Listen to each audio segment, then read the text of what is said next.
This is delegate number 1, Julie Greenwich. Is it? Hello. Hello. Hi. Welcome. Thank you. Who has the first question? First question is going to start from the left to right. So it will be Michael. Michael will start it off at the very beginning. What are your favorite sports? That is a good question. Gymnastics, because it's very agile and fun and exciting to watch. Thank you. Great. So why did you decide to participate in this pageant? Because I want to be queen. I'm totally kidding about that.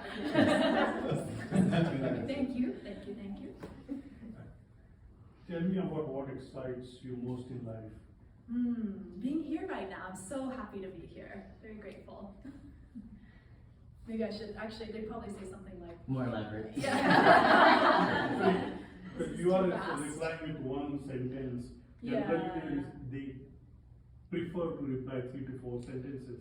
So we're going to take like at least 1 minute each judge. Yeah. Okay. Will be Maybe I occupied. should Yeah, play up the Play, part. Play okay. up part. So I'm really into social justice issues. I'm really passionate about helping empower more women, and I'm doing this in XYZ ways through my nonprofit that I just founded last year. And we go to a lot of different events and participate actively in the community to try and increase confidence amongst women, and also just help disadvantaged people of color and other minorities as well. So that's been a phenomenal process, enlightening process.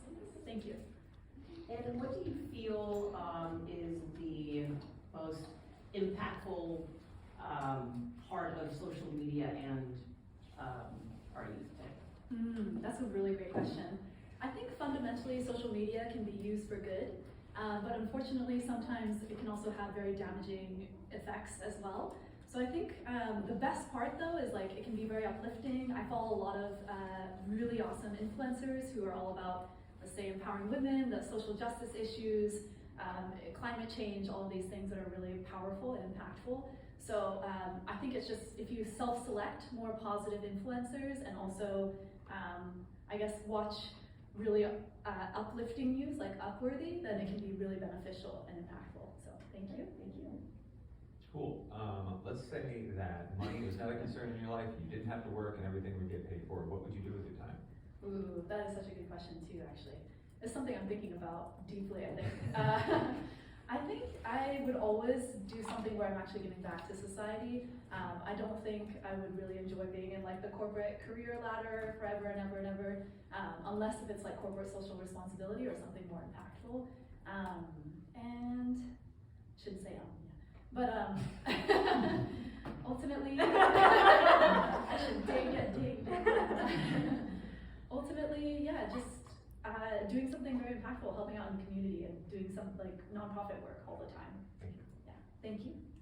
What was that turning point happen in your life that you decided this path of being a social activist? Yeah, that's a great question. Thank you very much. I think there's just been so many, everyone has been affected by the global pandemic and we've all been impacted in various ways. There hasn't been any person on this planet that has not been affected adversely, let's say.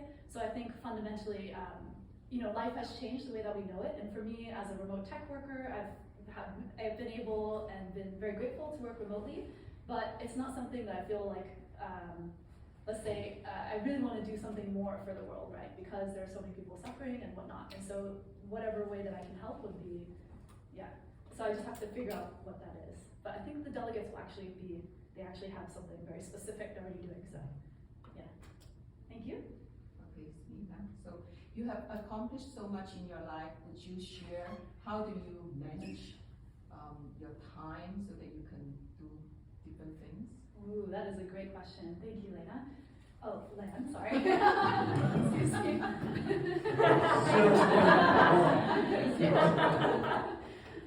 Let's see. I think that is a perennial, very important question, ubiquitous question that everyone goes through, especially when there's more conflicting things in life, like if you have family, elderly parents. A lot of my family and friends have elderly parents that they're taking care of, as well as like some young children or dogs and cats. And so I think you just have to make the most out of your time and be really cognizant of how you spend your time. and make sure that you're being as wise with your time as possible. Because anything is possible, you just have to figure out and prioritize and make sure that you're spending the time wisely. So thank you.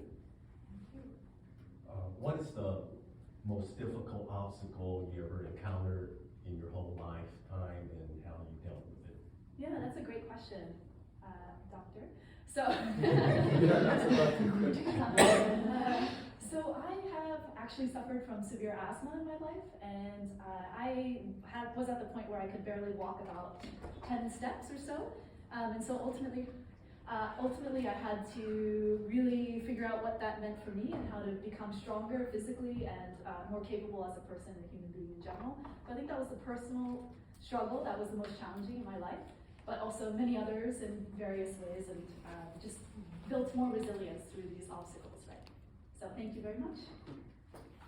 I think I answered your question still. But Thank you. Keep going. Okay. What is your favorite food dish? Food dish? That's a great question too. Thank you very much. I think my favorite food dish would probably be spaghetti. I mean, that's so simple, it's so boring. But a good classic homemade meal doesn't compete with anything else. So thank you very much. If you had to live your life all over again, what part of your life would you change? That is a good question too.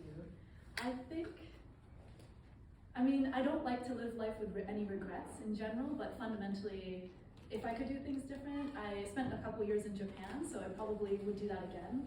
That would be a phenomenal experience to live in another culture, live in another country, and actually be able to immerse myself well, and better understand how other people live and enjoy life. Yeah.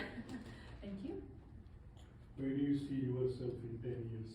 Ooh, that is a good question too.